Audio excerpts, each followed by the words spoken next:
Bonsoir à tous, bienvenue à ce nouveau webinaire organisé par Bibouda. Ce soir, à nouveau, nous avons le plaisir d'accueillir Marc Alévi. Bonsoir Marc, Bonsoir François.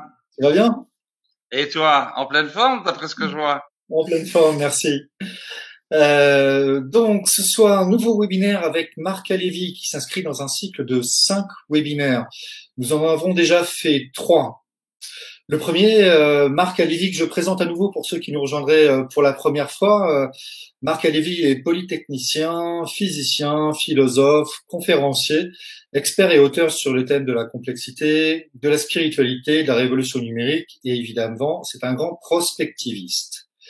Le premier webinaire que nous avons fait donc il y a 3 semaines, Marc nous expliquait que nous étions dans une phase de chaos, de changement de paradigme. Marc et d'autres, vous avez identifié qu'à peu près tous les 550 ans, il y avait une rupture de civilisation et dans cette rupture, il y avait une phase de chaos dans laquelle nous sommes maintenant. Nous étions il y a 3 semaines encore dans le chaos sanitaire de l'épidémie, mais il y a évidemment le chaos climatique, enfin le changement climatique, les ressources naturelles qui s'épuisent, la surpopulation, l'économie. Tu nous en diras sûrement un mot ce soir.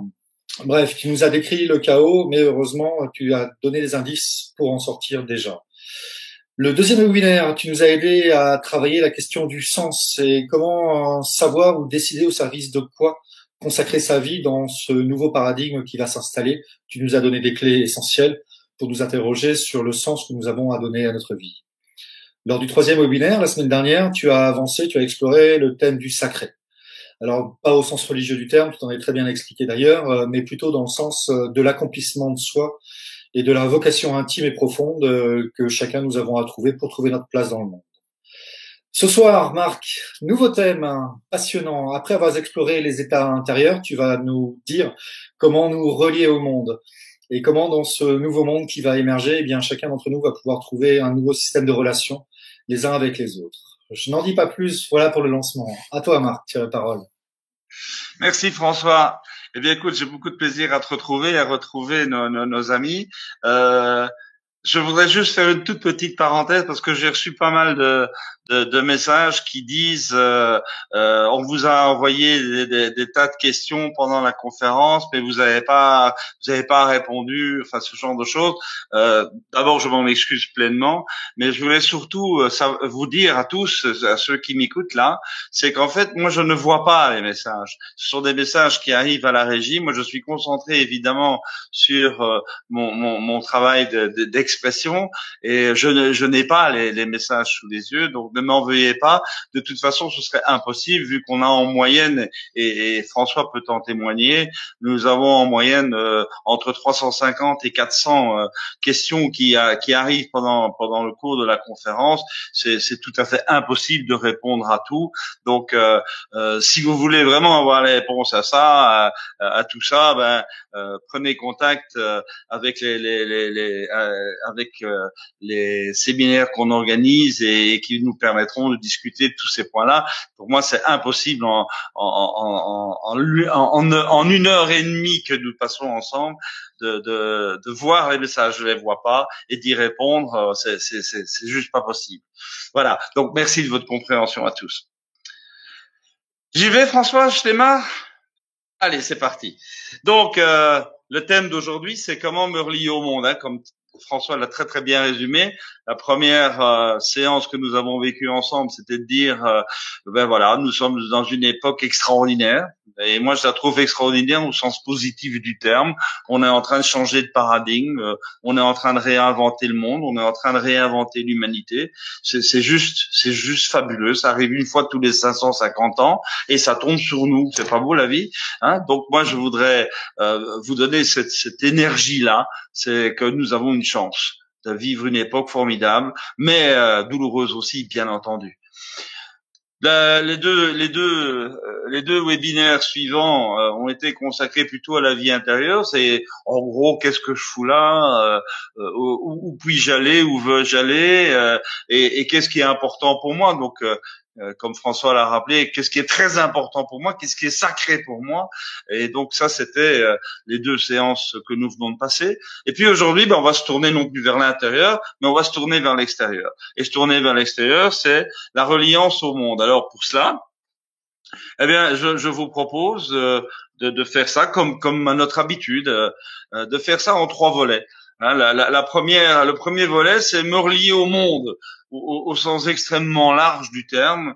C'est un petit néologisme que j'aime bien, c'est l'éconologie, donc en même temps économie et écologie, me relier à la nature et me relier au flux de l'économie humaine au sens le plus large du terme. Ça, c'est le premier volet. Deuxième volet, c'est me relier aux autres. Alors là, on va voir qu'il y a des extraordinaires choses qui sont en train de se passer pour l'instant. C'est l'évolution des appartenances. Hein, c'est qui mon prochain? Mon prochain au sens qu'est-ce qui m'est proche? C'est qui mon prochain? Et vous allez voir qu'il y a des choses tout à fait passionnantes qui sont en train de se mettre en place. Et puis, dernier volet, pardon, c'est me relier à moi-même, parce qu'il faut pas s'oublier dans ce jeu-là. Hein, comment je fais pour me relier à moi-même? C'est-à-dire, on va discuter de la notion de la personne humaine. Voilà. Donc voilà, ça c'est le menu. Si on en est d'accord, je vais commencer par le premier volet. C'est me relier au monde. Me relier au monde. Très bien. Cette notion de reliance, elle m'est très très très chère. Je crois que nous devons avoir à la fois, comme tous les arbres, des racines et des racines qui vont dans la profondeur et des branches qui montent vers le ciel, vers l'altitude. Et c'est ça qui permet à un arbre de fructifier et donc de donner des fruits. Et donc, regardons un peu ces reliances. Alors, tout en haut de l'échelle, se relier à tout ce qui est là. Tout ce qui est là, tout cet extraordinaire mystère. Mon ami Edgar Morin a l'habitude de dire ben moi je veux pas parler du divin, des choses comme ça, je parle du mystère avec un M majuscule. Hein, voilà, se relier au mystère, se relier au réel, on peut l'appeler de plein de manières différentes. C'est le grand tout. Voilà, c'est une manière. C'est l'un, ça c'est plutôt les monistes de type orientaux qui parlent de l'un. En Europe, on a plutôt tendance à parler du divin. Vous mettez le mot que vous voulez là-dessus. Je vous parle en fait de se relier à ce qui nous dépasse infiniment. C'est ce qui est l'ultime. C'est un autre mot qu'on peut trouver. Cette reliance-là, c'est l'affaire des spiritualités. Et là, tout de suite, vous voyez, je vais rentrer dans cette dialectique que nous allons utiliser toute la soirée. C'est l'affaire des spiritualités. Oui, bien sûr. Spiritualité au sens pas forcément religieux du terme, toutes les spiritualités, c'est l'affaire des spiritualités, de se relier à ce qui est au-delà, ce qui est l'ultime, ce qui est l'un, ce qui est le réel, mais cela dans un monde qui est complètement déspiritualisé. Et vous voyez, c'est là où on est dans la rupture. On est dans la rupture entre 2 paradigmes. D'un côté, un appel aux spiritualités, à la reliance vers ce qui nous sublime, encore un autre mot, le sublime, mais dans un monde qui est la suite logique de ce XXe siècle qui était nihiliste, on en reparlera tout à l'heure, et qui est complètement déspiritualisé. Comment reprendre une forme de spiritualité dans un monde totalement déspiritualisé? Bon, première idée. Deuxième idée, se relier, ne parlons plus du divin, c'est peut-être trop haut, parlons du cosmos, voilà. Nous sommes dans un univers, et l'univers, c'est l'affaire des sciences de l'univers. C'est la science, c'est l'affaire de la physique, c'est l'affaire de la cosmologie, c'est l'affaire de physiciens comme moi. Donc c'est l'affaire des sciences de l'univers dans un monde qui est, et là encore dialectique, dans un monde qui est déscientifisé. Je ne sais pas si le mot existe en français, mais il est extrêmement clair que nous vivons dans un monde où la culture scientifique, aussi étonnant que ça puisse paraître, la culture scientifique s'estompe, elle se délite, elle s'étiole. Les facultés des sciences et les facultés des sciences appliquées, un peu partout en Europe et spécialement en France, sont désaffectées. On a très très difficile à faire venir les étudiants pour étudier cette cosmologie, cette physique. Et quand on leur demande, mais pourquoi vous voulez pas? Pourquoi vous venez pas? Pourquoi ça vous intéresse pas? C'est magnifique, savoir ce qui se passe dans l'univers, c'est de comprendre l'univers. C'est la plus belle aventure intellectuelle qui puisse exister. Et en général, la réponse est ah non, non, non. Moi, au lycée, ça va, j'ai donné des maths, je veux plus en faire. Donc, il y a là quelque chose qui est curieux. C'est le rejet du langage mathématique qui, au fond, n'est qu'un langage comme les autres, pas forcément le plus compliqué d'ailleurs. Hein. Je pense qu'il est plus difficile de faire l'imparfait du subjonctif que de résoudre une équation du deuxième degré. Enfin, cela dit, voilà, il y a un rejet. Alors, la troisième niveau de reliance qu'on peut imaginer, c'est la reliance à la nature. La nature. Tout ce qui nous entoure, mais qui est accessible, qui est palpable, qui est perceptible, se relier à la nature. Oui, c'est une chose importante et on le vit là. Là, c'est d'actualité. On le vit parfaitement dans la mesure où ce commencement de sortie de la pandémie amène des tas de gens à se dire il faut que je sorte, il faut que je voie un arbre, il faut que je voie un brin d'herbe, il faut que je voie une mésange, il faut que je voie un cerisier. Ils sont mûrs d'ailleurs les cerisiers pour l'instant. Et donc il y a là quelque chose qui est une espèce d'appel à la nature, de la nature. Et une attraction vers la nature. Il y a de plus en plus de gens qui veulent aller s'aérer, et c'est bien normal, retrouver un coin de vie en dehors et loin des villes où on a été confiné, bien entendu, c'est clair. Et c'est quand même intéressant de voir que cet appel de la nature fait écho dans un monde qui est largement, et on en reparlera tout à l'heure, dans un monde qui est largement dénaturé, qui est fortement urbanisé. 60% de la population humaine vit dans des grandes villes aujourd'hui. Donc, c'est-à-dire dans un monde qui vit un peu hors sol. Et je pense qu'on est là devant, avec le coronavirus, on est vraiment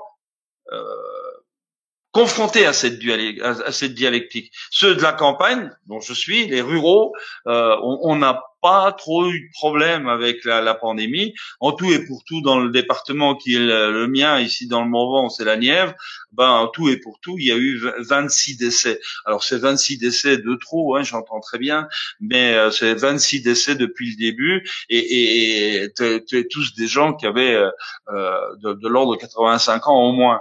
Donc on est bien dans quelque chose qui est extrêmement différent de ce qui a été vécu dans certaines régions, dans certaines villes très peuplées, où là la catastrophe sanitaire, elle était mais vraiment grave. Voilà.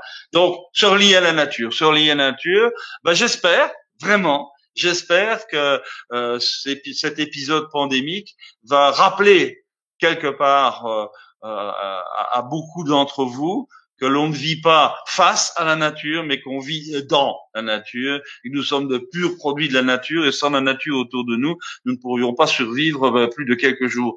Donc, on est bien là dans une prise de conscience qui, moi, me fait assez bien plaisir, je dois dire. Et puis, on diminue encore. Il y a la nature, ça c'est la vie avec un grand V. Et il y a aussi toutes les autres alliances, il y a aussi toutes les autres manières de se connecter avec le monde autour de nous à travers les systèmes humains. Et c'est ces systèmes humains que je vais essayer de développer un tout petit peu dans ce premier volet. Alors, partons de quelques définitions. Bon, scientifique matheux que je suis, on part des définitions et puis on construit la démonstration après. Quelques définitions simples, c'est de dire que qu'est-ce qui définit l'humanité? Qu'est-ce qui définit notre vie d'homme? Qu'est-ce qui définit notre statut d'homme par rapport à ce grand monde qui nous entoure? Je pense que la première chose, c'est que nous les humains, nous définissons par rapport à notre milieu, qui est la Terre, qui est la biosphère, qui est la lithosphère, qui est l'atmosphère, cette Terre où nous puisons les ressources dont nous avons besoin, impérativement besoin, pour pouvoir survivre quotidiennement. Donc, le milieu. Ensuite, il y a le territoire. Et vous voyez, je fais une petite nuance là intéressante, je crois.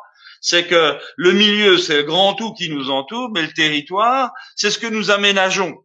avec des infrastructures. C'est ce que nous exploitons. Notre territoire humain n'est pas la totalité de la Terre. Notre territoire humain est une sélection, mais une sélection aménagée. C'est pas la nature telle qu'elle est à l'état semi-sauvage. Non, non, non, non. C'est vraiment bien un territoire aménagé où nous avons posé des infrastructures. Lesquelles, pourquoi faire, on le verra. Et puis, troisième enracinement de l'humanité dans le monde, c'est sa forme.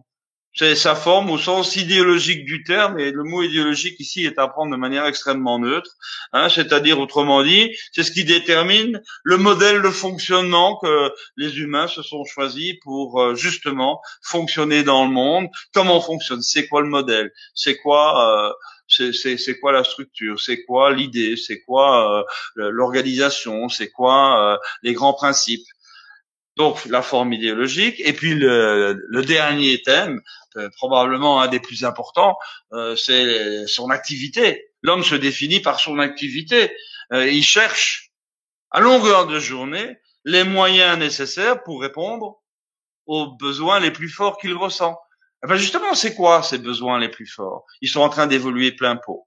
Et là aussi, je crois qu'il va falloir avoir un regard extrêmement critique et extrêmement caustique. Donc voilà, le milieu, le territoire, la forme, l'organisation, l'idéologie, le modèle et l'activité. Ah ben, faisons un petit saut en arrière. Faisons un petit saut en arrière et mettons-nous quelque part, je dirais volontiers, du côté des années 60, par exemple. Voilà, les folles années de mon adolescence échevelée. J'avais des cheveux, je vous promets, à l'époque. Eh bien, qu'est-ce qui se passait à ce moment-là? Le milieu disait quoi? Le milieu humain des années 60 disait, mais abondance illimitée de toutes les ressources. Et nous pouvons rêver d'une croissance infinie. C'est génial. Nous sommes encore dans les 30 glorieuses. L'avenir est ouvert. Allons-y, ça va péter dans tous les sens. Ça va être génial. Deuxième dimension, le territoire. Le territoire, il a évolué. Moi, j'ai connu évidemment, comme certains d'entre vous, une humanité bipolaire, hein, avec le monde des communismes d'un côté et le monde dit libre de l'autre côté. Et puis, miracle, dans les années 80, tout ça s'effondre. Il n'y a plus du tout de bloc communiste. Et donc, tout à coup, eh bien, la mondialisation est triomphante.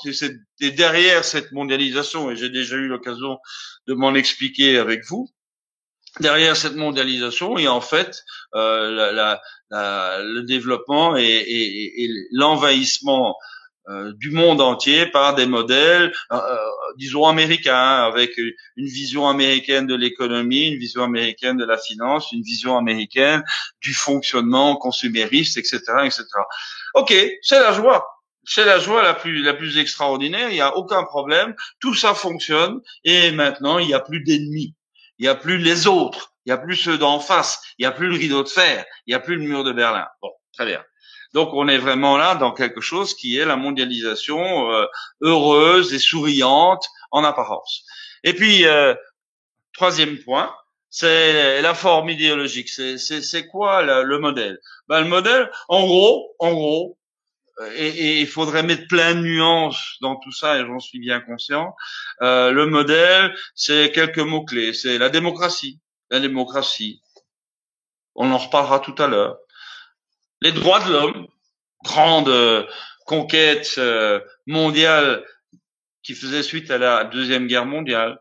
C'est une forme de capitalisme mercantiliste qui fait que le commerce, tout est ouvert, on peut vendre, on peut acheter, on peut fabriquer partout dans le monde et tout ça circule sans aucun problème. Et il y a des accords concernant les monnaies qui permettent finalement de payer n'importe quoi, de n'importe où avec plein de moyens différents.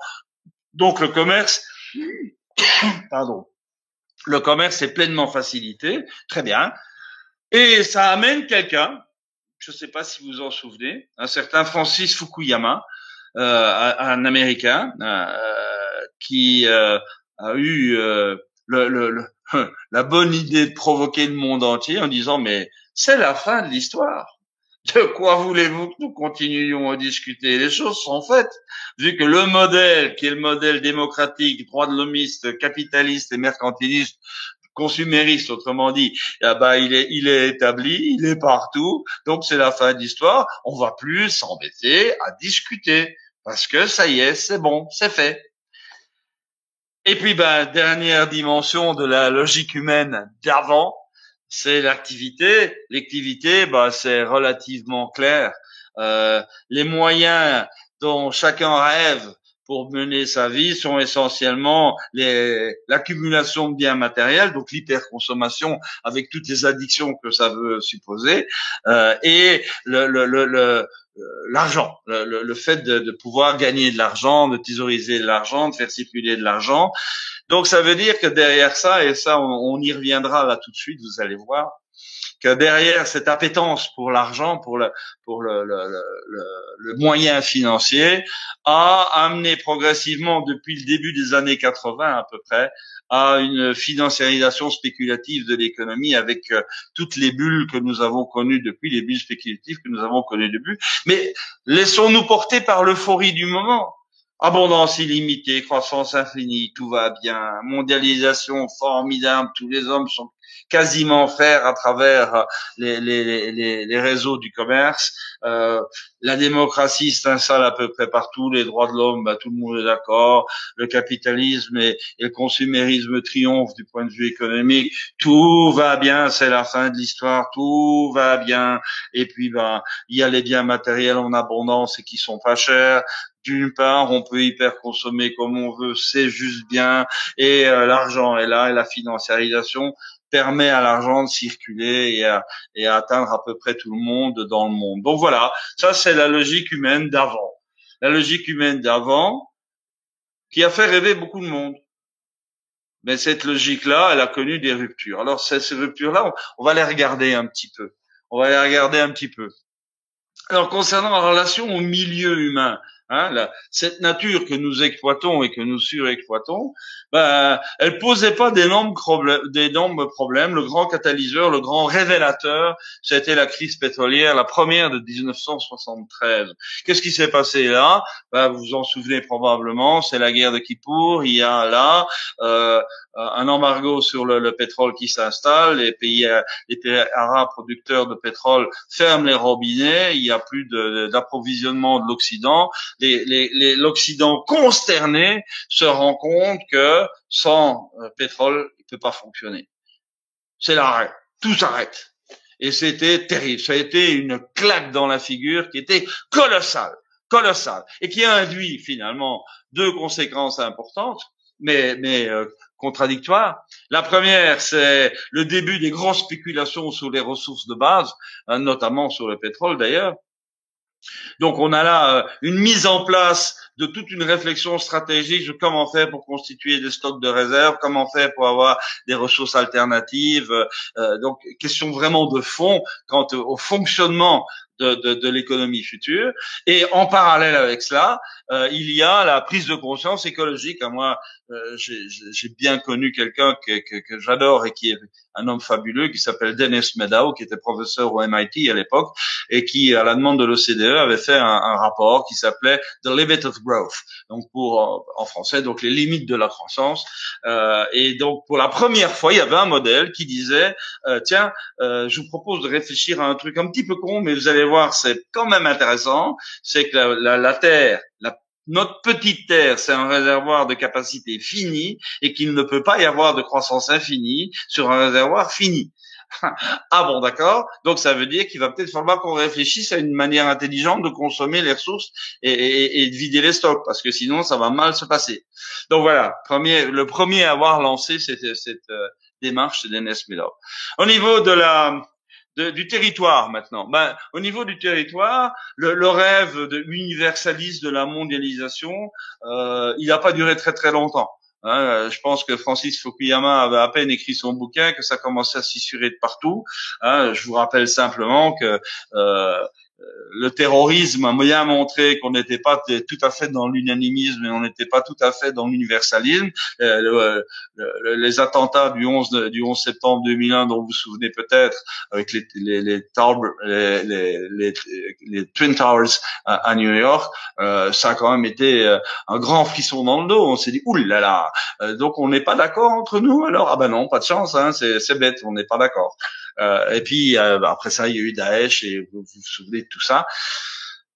Fin de la mondialisation, c'est aussi l'émergence de ce qu'on a appelé à un moment donné les BRIC, hein, Brésil, Russie, Inde, Chine, qui disaient ah ben non, nous ça c'est un autre modèle économique, c'est des pays en émergence, ils fonctionnent pas du tout comme les pays déjà développés, mais ils sont en train de se développer très très vite à telle enseigne que très probablement ils vont dépasser des autres, et que donc il y a là une économie à deux vitesses, donc l'universalisation, l'universalisme, la mondialisation, vous pouvez oublier, il y a au moins 4 grosses régions dans le monde où ça fonctionne autrement.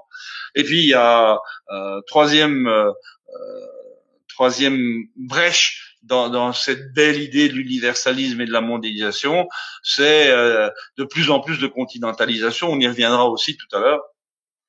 Où très clairement, les États-Unis ont décidé de se replier sur eux, la Chine de son côté a décidé de faire son monde à elle, l'Inde a fait son monde à elle, l'Europe, elle essaye tant bien que mal de faire une Union européenne qui devrait être son monde à elle, etc., etc. J'en passe et des meilleurs. Donc, on n'est plus du tout dans la vision mondiale dont on rêvait un peu utopiquement et un peu de manière idéaliste dans les années 70 ou 80, alors au-delà de 80 plutôt. Au niveau de l'idéologie, oui, Francis Fukuyama disait, maintenant tout le monde est d'accord, tout va bien, il n'y a plus rien à discuter, pas de peau. C'est pas comme ça que ça fonctionne. Le capitalisme entrepreneurial qui avait porté tout le développement industriel commence à dériver et devient quelque chose d'infâme qui s'appelle le financiarisme spéculatif. Les démocraties qui étaient le grand idéal des Lumières, qui était le rêve absolu du 19e, du 18e, du 19e et surtout du 20e siècle, les démocraties commencent aussi à dériver et deviennent des démagogies purement électoralistes et clientélistes. Et on se pose des tas de questions là-dessus. On voit arriver contre le modèle de l'entreprise privée, de l'initiative privée, de l'autonomie, etc. On voit monter d'autres modèles qui sont l'illibéralisme, qu'il soit socialiste ou populiste, d'ailleurs ça change rien. L'illibéralisme, c'est dire non, nous on ne fait pas du tout confiance aux personnes, nous on fait confiance à l'État, et plus l'État est autoritaire, mieux ça se passe. Et alors, il y a la remise en cause des droits de l'homme. Hein, ça, c'est quelque chose qu'on passe un peu sous silence. Maintenant, tout le monde dit ah oui, mais non, les droits de l'homme, tout le monde est ok avec ça. Et il y a vraiment plus de problème. C'est acquis. Ah oui, on est sûr que c'est acquis, ni de jure ni de facto. Hein, c'est que juridiquement parlant, les droits de l'homme, il y a des critiques extrêmement sévères et extrêmement fondées contre cette charte qui a été établie en 1948 et de facto, je pense qu'il ne faudra pas vous convaincre longtemps qu'il y a des tas de régions dans le monde, des tas de pays dans le monde où les droits de l'homme, c'est une affiche qui est mise sur un mur, mais c'est pas la réalité vécue. Voilà. Donc là encore quelque chose qui secoue un peu le cocotier. Et puis l'activité. Au niveau de l'activité mondiale, le beau rêve où tout était splendide, l'abondance, la production, la richesse pour tous, etc. Eh bien, on s'est rendu compte assez vite que on en était sorti et qu'on était au contraire dans une espèce de chaotisation globale du monde humain, tant au niveau externe qu'interne d'ailleurs. Hein. Citons en vrac les exemples. Du point de vue externe, la pandémie dont on vient de parler, dont on est en train de sortir plutôt, la pandémie. D'abord, c'est pas la première. Hein, depuis la fin de la guerre, il y en a au moins 6 ou 7 qui ont fait beaucoup plus de victimes que celles que nous vivons aujourd'hui. Ces pandémies, c'est quoi? C'est la conséquence très simple. Hein. Il faut juste comprendre ce que c'est qu'une pandémie. C'est qu'à un moment donné, il y a des écosystèmes, des énormes écosystèmes qui fonctionnent de manière complètement naturelle. L'homme, pour satisfaire ses besoins, détruit ces écosystèmes. Or, il faut savoir qu'un virus, ne peut pas se reproduire par lui-même. Donc, il a besoin des cellules d'un organisme vivant pour se reproduire.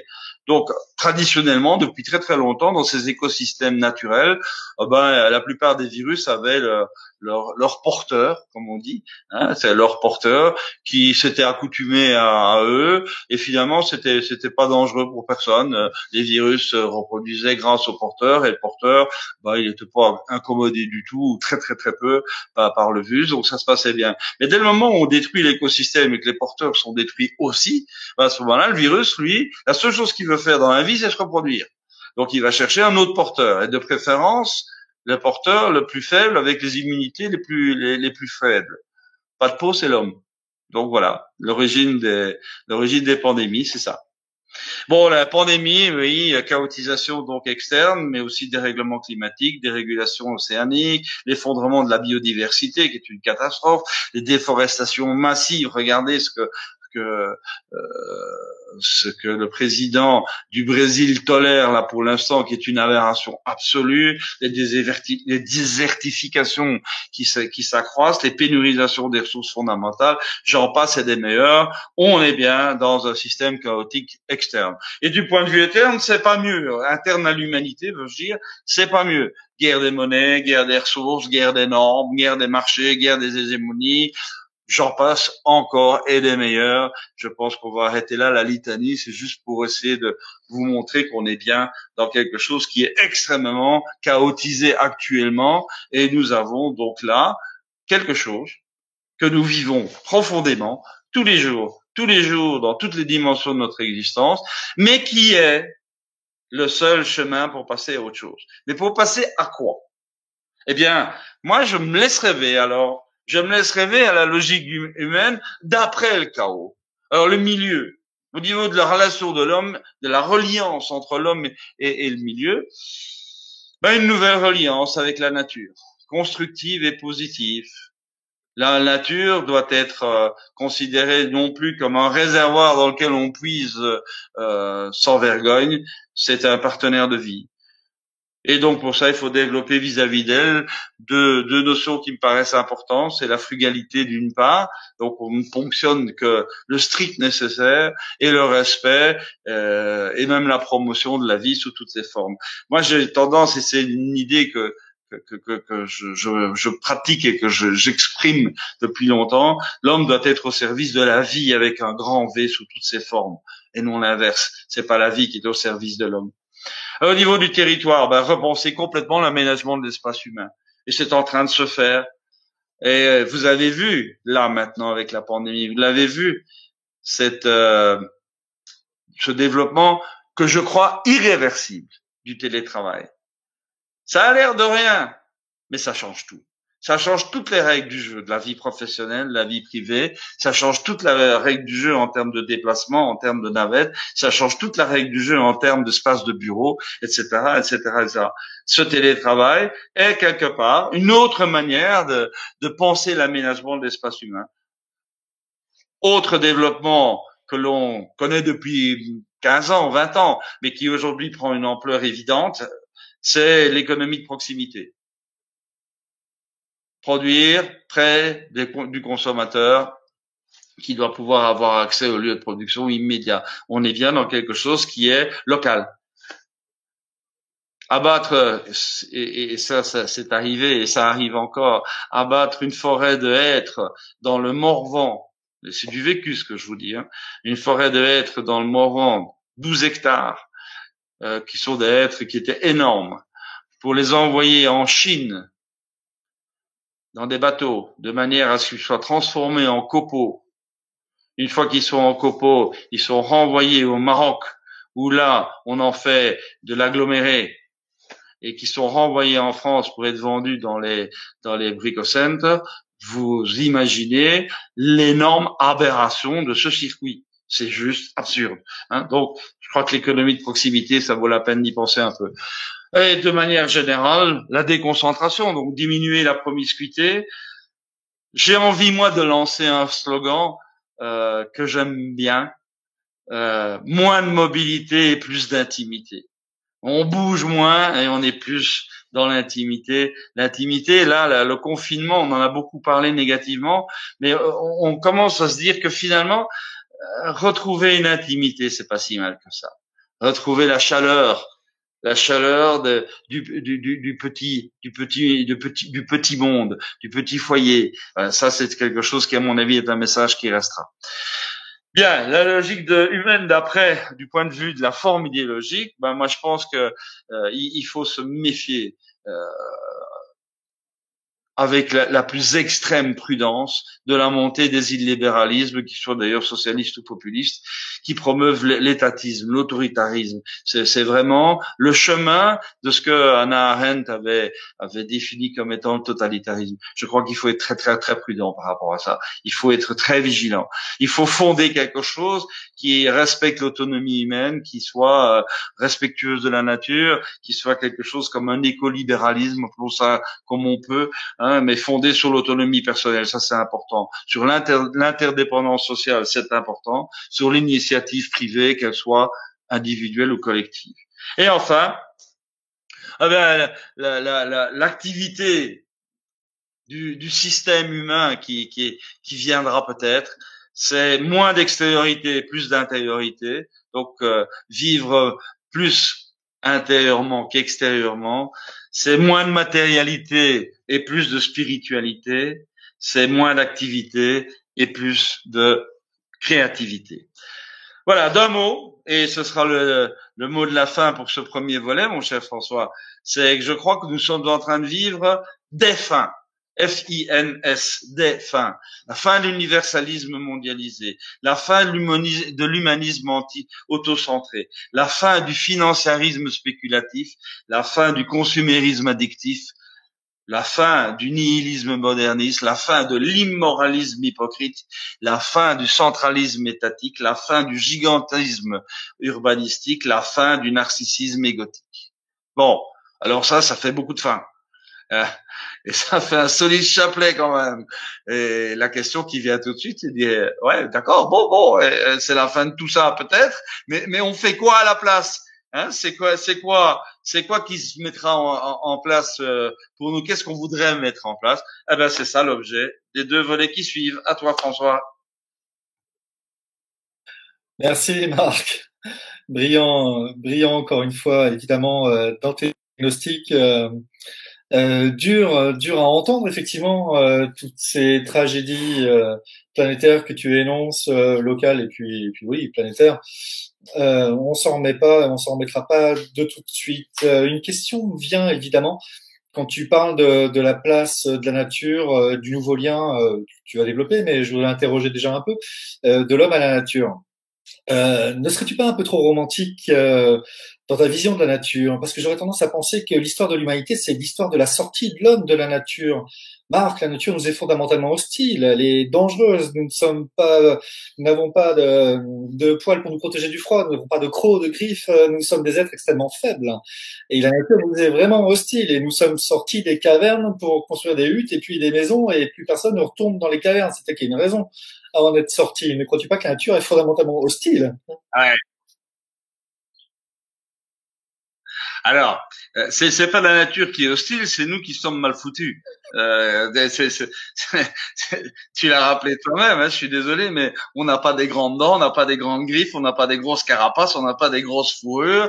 On est vraiment un raté biologique. Et c'est ça qui fait notre génie d'ailleurs, parce qu'il a fallu compenser tout cet art naturel par le développement de quelque chose qui est là-dedans, qui a en fait la possibilité d'anticiper un danger et d'y donner une réponse. Et c'est ça qui a développé l'intelligence humaine. Mais je suis d'accord avec toi. Moi, je suis pas du tout romantique. Je suis pas du tout dans le genre aller élever des chèvres dans le Larzac ou non, c'est pas du tout de ça dont je parle quand je parle de respect de la nature et respect de la vie. Je sais très bien que la vie sauvage d'abord n'existe quasiment plus sur Terre. L'homme a transformé complètement son habitation, et que quand on dit mais je vais aller dans la nature, je vais à la campagne, c'est absolument risible, parce que la campagne n'a absolument plus rien de commun avec la nature sauvage. La campagne, c'est le travail de l'homme, c'est l'homme qui a défriché, c'est l'homme qui a fait des prés, qui a planté des arbres, etc., etc., etc. Donc c'est une nature qui a été largement aménagée par l'humain et qui effectivement a éliminé une grande part de ce qui était, comme tu dis toi, hostile à l'homme, pour rendre la nature compatible avec nos immenses faiblesses. Moi, ce que je voudrais mettre en avant, c'est plus que la nature, c'est la notion de vie. C'est le respect de la vie, c'est de se réinscrire dans la vie, c'est de retrouver nos racines de vivant, nos racines que pas du tout, je répète, pas du tout pour faire un retour en arrière en disant oh qu'est-ce que c'était bien le paradis terrestre. Le livre de la Genèse, je le connais à peu près par cœur dans au moins 3 langues, donc de ce côté-là, ça va bien. Hein. Ce que je crois, c'est que le paradis terrestre, il a jamais existé pour l'homme. Le paradis terrestre dans la Bible, c'est en fait un symbole de quelque chose qui est l'état d'innocence de l'homme par rapport à ce qu'il est et ce qu'il peut devenir, et notamment de la souffrance et de la mort. Donc, on sortir du paradis terrestre, n'en déplaise aux chrétiens que j'espère ne pas vexer, c'est pas du tout une punition, c'est une bénédiction. Enfin, on devient réellement conscient de ce que c'est que la vie humaine. Et donc voilà, soit tout ça pour dire que je crois que ce que je voudrais, ce que j'espère, ce que j'aimerais convaincre de ça, c'est de nous réinscrire dans la vie, non pas face à la vie. Nous participons de quelque chose qui s'appelle la vie, avec nos faiblesses, avec nos tares, mais aussi avec notre génie et nos facultés et nos talents. Mais nous participons de la vie. Je crois qu'il faut arrêter de regarder la vie comme quelque chose qui est en face. Il faut se remettre dedans, tout en sachant très bien toutes les limites humaines et en protégeant, bien sûr, l'existence des êtres humains que nous sommes, bien sûr. Donc, il y a pas de retour à la nature, c'est absurde, ça n'a aucun sens. En revanche, le respect de la vie, oui. Tu viens de faire énoncer des hécatombes, Si. des hécatombes successives, économiques, politiques, sociétales, même idéologiques, avec effectivement les coups de boutoir contre les droits de l'homme, ici ou là. Je voudrais te demander, les problèmes d'aujourd'hui sont les solutions d'hier. T'as pas l'impression que tout l'énoncé que tu as fait des problèmes que nous traversons sont en fait le solde de la civilisation que votre génération, que ta génération a construit, parce que tu le sais, tu es un papy boomer. Nos civilisations occidentales vieillissantes sont en fait à l'heure actuelle le fait de celles que vous avez fait durant les 30 glorieuses. Il n'y avait pas de chômage, l'argent coulait à flot, ainsi de suite, tout allait bien. Et maintenant, cette société de consommation, elle a été créée à l'après-guerre par votre génération. Et en fait, si les économies sont si fragiles, c'est aussi parce qu'il y a beaucoup de gens de cette génération-là qui économisent, tu vois, qui mettent de l'argent de côté. C'est ce qui fait la solvabilité de la France encore. Hein. C'est parce que le bas de laine des Français est tel qu'il est à peu près à la hauteur de la dette des Français. Mais enfin voilà, sociologiquement parlant, n'as-tu pas l'impression que votre génération pèse encore beaucoup et que ce que nous essuyons, les plâtres que nous essuyons maintenant, sont ceux des fissures de vos édifices? Oui, mais je veux bien plaider coupable. Je crois que le problème n'est pas trop le problème n'est pas trop de trouver le bouc émissaire. C'est extrêmement dangereux de faire ça, hein, parce que ma génération n'est jamais que le fruit de la génération précédente, qui était elle-même le fruit de la génération précédente. Donc en fait, je crois que c'est l'ensemble du cycle de la modernité qu'il faut regarder, et que ma génération était probablement la dernière à avoir entre guillemets profiter du système et qui n'a pas fait ce qu'il fallait pour préparer un monde viable pour les générations d'après. Là, je plaide vraiment coupable, sans aucun souci, mais il faut essayer aussi de comprendre que quand Denis Meadows publie son premier incroyable rapport sur The Limit of Growth, on est à ce moment-là, en 73, 74, à ce moment-là, moi, j'ai plus de 20 ans. Hein. Donc, qui veut dire que je suis pas responsable Je suis pas responsable de la logique du monde jusque-là. Et je pense que assez rapidement, il y a eu des prises de conscience. Je vous rappelle quand même que, indépendamment de l'aspect politique qui m'intéresse pas, mais que très vite après mai 68, il y a quand même eu des prises de responsabilité, des prises de conscience de l'impact écologique du monde du consommérisme. Je pense que ça a assez vite bougé, mais c'est vrai, c'est vrai que nous avons été un chaînon de la transmission de la grande chaîne délirante qui a fait la modernité, bien sûr, oui. Et je pense qu'aujourd'hui, la génération Z, qui est la génération montante, qui sont nés après 2000, ben eux, ils ont parfaitement conscience que de toute façon, le monde sera plus jamais comme avant. Hein. Mais je plaide coupable, tout en étant coupable mais pas responsable. Je veux dire par là, enfin, c'est une phrase célèbre dont tu te souviens, c'était Georgina Defoe qui avait dit ça, si je me souviens bien, à l'occasion du sang contaminé. Je crois que oui, on n'a pas pris la mesure de l'ampleur du désastre. On l'a compris très tard, trop tard. Mais je dis qu'il y a maintenant, il y a encore des tas de gens qui sont beaucoup plus jeunes que moi qui n'ont toujours pas compris l'ampleur du désastre. Hein. Il y en a un paquet. Et que donc il aurait fallu réagir plus tôt. Oui. Moi, je crois qu'on a loupé quelque chose dans l'entre-deux-guerres. Dans l'entre-deux-guerres, dans les années 20, il y avait eu là des tas de signaux qui avaient été lancés, qui étaient intéressants, mais qui n'ont finalement atteint qu'une infime minorité et qui n'ont pas été entendus. Et c'est dommage, parce que là, on aurait pu éviter les années 30, on aurait pu éviter la Deuxième Guerre mondiale et tout ce qui s'en est suivi. Cela dit, ne rêvons pas trop non plus. L'histoire a ses rythmes, l'histoire a ses lois, l'histoire a ses déterminismes. Tout n'est pas déterminé, mais il y a des déterminismes, et que l'histoire, elle montre en tout cas une chose, c'est que pour se faire, elle a besoin de son temps. Et que essayer de la court-circuiter, ça marche pas en général. Mais maintenant, il est vraiment temps. Bravo Marc, très belle réponse. Mais c'était pas des accusations. Et absous. Allez, je te redonne la parole. Je te redonne la parole parce que nous avons déjà passé 3 quarts d'heure et tu as encore 2 volets essentiels à aborder. Je t'en prie. Bon, alors, on va essayer de faire ça un petit peu plus vite. Hein. C'est la notion d'appartenance que je voudrais maintenant. C'est me relier aux autres. Hein. Le premier volet, c'est me relier au monde, me relier à l'univers, me relier à la nature, me relier à la vie. Bon, voilà, on a compris, je pense.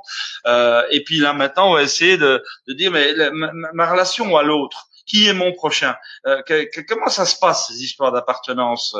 Ben, classiquement, il y a 3 grands types d'appartenance relationnelle à l'autre. C'est d'abord, c'est l'ancrage géophysique. Hein, c'est on vit quelque part, on est quelque part, mon village, mon pays. Hein, on est bien dans la géographie là, ce qui pose d'ailleurs aujourd'hui énormément de problèmes parce que il y a une espèce de nomadisme de fait qui s'est instauré dans beaucoup de métiers, dans beaucoup de professions. Et je pense que mon grand-père, c'est lui qui m'a élevé, donc je connais un peu sa vie. Mon grand-père, lui, je pense que il a pas dû quitter plus de 10 fois son village sur toute sa vie. Hein, c'était vraiment son lieu. Il était de là, comme un arbre, là, bien enraciné. Maintenant, ce problème de l'enracinement géophysique, eh bien, il est questionné. Hein. C'est quoi mon appartenance territoriale? Est-ce que c'est mon village? Je prends toujours mon exemple personnel. Moi, je vis ici depuis 20 ans. Qu'est-ce que je suis? Je suis Morvandio. Je suis français. Je suis européen, je suis occidental. Voilà, toutes sortes d'ancrages géographiques qui se renvoient la balle l'un à l'autre et qui sont de plus en plus difficiles à trancher. Bon, il y a les autres appartenances. Appelons-les les relations biosociologiques, hein, pardon des mots un peu pédants. Qu'on le veuille ou non, on est dans une famille. Et quand on est dans une famille, il y a des liens immédiats colossaux qui se créent entre les membres de cette famille-là. Et là, on appartient à la famille. C'est quoi votre nom de famille, hein? On dit bien ça. C'est quoi votre nom de famille? Ah ben moi c'est ça. Ah bon, t'es comme ça toi? Ah ben moi c'est autre chose. Et ma famille à moi c'est pas la même que la tienne. Voilà, la famille, la famille. Mais la famille n'est pas la seule, loin de là, appartenance sociologique. Il y a aussi l'entreprise dans laquelle on travaille. Ça, c'est aussi un lieu de communautaire. Hein. C'est une communauté de travail où on passe beaucoup de temps, où on apporte beaucoup de son énergie, beaucoup de son courage, beaucoup de ses talents, beaucoup de son intelligence. C'est pas neutre quand même. Hein. Et donc, la relation avec les collègues de travail, c'est parfois des liens aussi forts que les liens familiaux. Il y a les métiers, il y a les activités. Hein. Mon club, mon club de karaté, eh bien oui, on se fréquente depuis 15 ans, 20 ans, on se connaît bien, on s'aime bien, on a des connivences entre nous, ce sont des relations fortes aussi. Donc j'appartiens aussi à ce club-là. Hein. Donc la question, elle est posée, mais quelle sera la communauté de référence dans le monde qui vient? Jusqu'il y a pas très longtemps, en gros, pour faire simple, la réponse était la famille. Ma communauté de référence, c'est ma famille. Mes parents, mon conjoint, mes enfants, mes petits-enfants, et pour ceux qui ont eu la chance d'en avoir, des grands-parents, des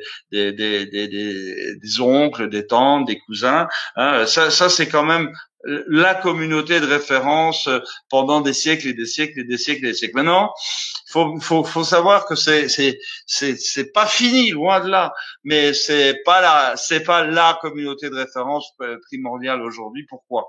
Bah parce que tout simplement, et je porte aucun jugement là-dessus, l'évolution des mœurs a fait que le couple qui était sacralisé dans les temps anciens a transformé cette sacralisation en une contractualisation, et donc un couple c'est un contrat qu'on signe à un moment donné et qu'on peut rompre, avec comme conséquence des familles recomposées et des relations beaucoup plus diffuses, beaucoup plus diluées. Et je ne fais pas de jugement, je dis pas que c'est bien, que c'est pas bien, je dis simplement que je constate que ce sacro-saint centre de réunion qu'était la famille est en train aujourd'hui de se déliter, et que donc il n'est pas exclu que ce soit d'autres relations et d'autres appartenances qui prennent le dessus. Et je suis sérieux en disant ça, c'est que je pense que l'entreprise peut devenir un centre d'appartenance fondamental pour la vie de quelqu'un, parce qu'il y a le métier, il y a le savoir-faire, il y a le projet qu'on y défend, il y a l'œuvre que l'on y construit, que quelque part ça peut devenir, je crois que ça le deviendra, un lieu très fort d'appartenance. Et puis, il y a les autres appartenances, toujours du point de vue classique, bien sûr. Hein, c'est les appartenances qu'on pourrait appeler culturelles ou noologiques, pour employer un mot un peu pédant. C'est quoi ça? Quand vous naissez quelque part dans une famille, vous naissez dans une langue. Et cette langue, c'est votre langue maternelle, c'est celle que vous apprenez et c'est celle avec laquelle vous pensez. Parce que quand on pense dans une langue. Il faut jamais oublier ça. Et donc, on peut comprendre alors que ceux qui sont nés dans le chinois, ceux qui sont nés dans l'allemand ou ceux qui sont nés dans le français, ils ne parlent pas de la même manière, donc ils ne pensent pas de la même manière. Donc, voilà, la langue. La langue est une appartenance, qu'on le veuille ou non. Toutes les croyances. Si je tombe, si je nais, si je suis jeté au monde, disait Heidegger, si je suis jeté au monde dans une famille catholique, il est extrêmement clair que je n'aurai pas du tout la même type d'appartenance et le même type de sensibilité culturelle que si je suis jeté au monde dans une famille juive, ce qui est mon cas. Donc, on a là des appartenances très fortes, très fortes. On peut aussi tomber, comme un de mes amis, dans une non plus des croyances de type religieuse ou spirituelle, mais des croyances de type politique. Hein. J'ai un de mes bons amis qui est né à peu près en même temps que moi, donc vers 1950. Il est né dans une famille qui était une famille mais communiste pure et dure, quoi, hein, stalinienne. Donc on était là vraiment dans l'idéologie terrible. Et bon, essayez d'imaginer la France avec un Torres et des choses comme ça. Hein, là, on rigole plus. Là, hein, il y a plus personne qui s'imagine ça aujourd'hui. Mais il y avait des militances incroyables. Ben, évidemment, quand vous êtes quand vous avez passé toute votre enfance et toute votre adolescence dans un milieu militant communiste stalinien pur et dur, il y a quand même des évolutions qui sont un peu traumatisantes. Hein. Donc voilà. Et donc quelque part, moi je pense que toutes ces appartenances-là, elles sont encore réelles aujourd'hui, même si elles ont été transformées. Et moi, la question que je pose vraiment, c'est mais qu'est-ce qui va être l'appartenance fondamentale? Qu'est-ce qui va devenir le noyau d'appartenance, donc de communautarisation des existences demain? Ce sera quoi l'essentiel? J'ai pas de réponse. Je veux juste illustrer ça par une petite phrase, parce que je l'adore. François, je peux pas m'empêcher de citer Montesquieu. Montesquieu avait une phrase colossale. Il disait: le droit du sol est une absurdité qui consiste à dire qu'un cheval est une vache parce qu'il est né dans une étable. C'est dans l'esprit des lois, je n'invente rien. Eh bien, je pense que c'est quelque chose qui aujourd'hui, indépendamment de la formulation un peu drôle, est quelque chose qui se pose. C'est la différence entre le droit du sol et le droit du sang. Et autrement dit, quelle est l'appartenance première? Est-ce que l'appartenance première est celle à un territoire, ou est-ce que l'appartenance première est l'appartenance à une culture? Et je pense qu'aujourd'hui, la question se pose avec énormément d'acuité dans toutes les régions du monde, y compris en France. Hein, et donc, il y a là quelque chose qu'il faut prendre au sérieux. Et puis, il y a autre chose qu'il faut prendre au sérieux. L'autre chose qu'il faut prendre au sérieux, c'est le fait qu'il y a maintenant des appartenances, non pas seulement territoriales, non pas seulement biologiques et sociologiques, et non pas seulement culturelles, il y a des appartenances numériques qui sont venues se superposer à tout ça. Et les communautés numériques qui existent aujourd'hui, hein, il faut pas se leurrer, font territoriale et biologique, ça n'a plus rien à voir. Elles sont purement immatérielles et donc purement artificielles au sens artifice, hein, artefact. En plus, parfois, elles dédoublent la personnalité vu qu'elles passent souvent par l'anonymat ou des pseudonymes ou des avatars ou des masques. Hein. Donc ça veut dire que les membres de certaines de ces communautés numériques, ils ont deux personnalités, ils ont deux personnes, ils ont deux existences, l'une qui est virtuelle, l'autre qui est physique. En plus de ça, dans ce monde numérique qui est en train de se construire et de s'emballer parfois, il existe peu de règles, peu de déontologie et peu de garants de véridicité. Donc ça débouche nécessairement sur le constat qu'on a tous fait. Et la pandémie, encore une fois, en a été un révélateur colossal.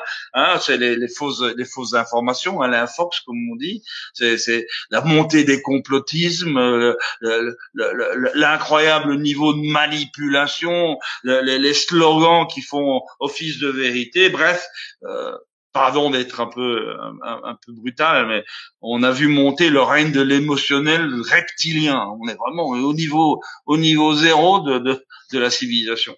Et donc voilà, ces communautés numériques, comme le sont déjà les réseaux sociaux, risquent d'être des dépotoirs psychotiques de nos décadences. Et c'est dans ces dépotoirs-là que se nourrissent beaucoup d'esprits faibles. Et ça, c'est un énorme danger. C'est un énorme danger civilisationnel. Mais cela étant dit, moi je me dis, et parce que je suis toujours positif, je me dis, voilà, ça c'est le labo. Ces communautés numériques, notamment en ce qui concerne les réseaux sociaux, c'est pas très reluisant, mais c'est peut-être le point de passage obligé pour passer à autre chose qui peut être tout à fait lui intéressant. C'est l'émergence sur la toile de communautés, et de communautés qui sont pas là pour se défouler psychologiquement, mais des communautés pour mettre l'esprit en commun, pour partager le fonctionnement de l'esprit et l'intelligence, et pour pouvoir faire avancer quelque chose qui pourrait être appelé la noosphère. Alors, le mot noosphère, moi je l'aime beaucoup. C'est un mot qui a été inventé par deux personnages très différents d'ailleurs. Le premier, c'est Pierre Teilhard de Chardin, qui était un paléontologue français, jésuite, catholique, et l'autre, c'est Vernadsky. Vernadsky, c'était un scientifique russe qui était ouais, ils étaient à peu près contemporains. Et tous les deux ont dit, mais regardez l'évolution globale de l'humanité, de la Terre, de regarder notre petite Terre, là, notre petite planète sympa. Ça a commencé par la lithosphère, hein, donc tout ce qui est minéral, avec une aquasphère autour et une atmosphère autour. Mais enfin, disons ça, c'est tout ça, c'est minéral, c'est de la chimie. Là-dessus est venue se greffer une autre couche incroyable qui s'appelle la biosphère, la vie, toutes les formes de vie, tant individuelles que sociales. Et puis disent-ils tous les deux, ils disent bon, très logiquement, il va y avoir une troisième couche, c'est la couche des intelligences. C'est plus la vie, c'est plus le problème de vivre ensemble, c'est le problème de et le mot existe, c'est pas un néologisme, mais il est peu utilisé parce que c'est vraiment un mot technique. C'est le problème n'est plus de vivre ensemble, c'est d'intelliger ensemble. Donc intelliger, ça veut dire d'apprendre à faire fonctionner et activer toutes nos activités mentales, toutes nos facultés mentales, de manière à faire progresser la connaissance, l'intelligence, etc., etc., etc. Et donc, la belle illustration de ça, évidemment, c'est la toile. Mais la toile en est le soubassement, on est quelque part les premiers balbutiements. Mais moi je pense qu'il va y avoir quelque chose qui est en train d'émerger aujourd'hui, qui va transformer nos vies, qui va permettre d'exister sur un niveau non seulement vital et sociétal, mais sur un niveau intellectuel, sociétal, intellectuel, spirituel ou neurologique. Donc, si on veut bien dire que la biosphère c'est le lieu de la vie avec un grand V où tous les vivants apprennent à vivre ensemble. Bien moi je me laisse aller à penser à une noosphère qui serait le lieu de l'esprit où tous les pensants apprennent à intelliger ensemble. Voilà, c'était le deuxième volet, mon cher François. Formidable perspective d'Internet qui servent les esprits, qui servent l'humanité. Merci de soulever cette idée-là parce que effectivement, l'outil d'Internet, on le découvre encore à peine. Hein, et quand on regarde les raisons des trafics internationaux et les requêtes qui sont les plus tapées, tu sais que ça concerne le divertissement pour adultes. Internet, ça ne sert essentiellement qu'à ça. Donc que tu puisses mettre en avant que ça peut avoir un usage intelligent. Et pour l'intelligence, merci de le faire. Je te poserai juste une question parce que le temps file et je voudrais pas que tu te précipites pour ta dernière partie qui sera sûrement passionnante encore. Il y a deux trois questions qui sont dans le sens de ce que tu viens de dire sur le télétravail. Cette nouvelle façon de travailler, ça me semble vraiment pertinent comme question parce que la révolution industrielle, la dernière révolution du travail qu'on a vécue, ça a vu les paysans se rapprocher des villes parce que les usines étaient là.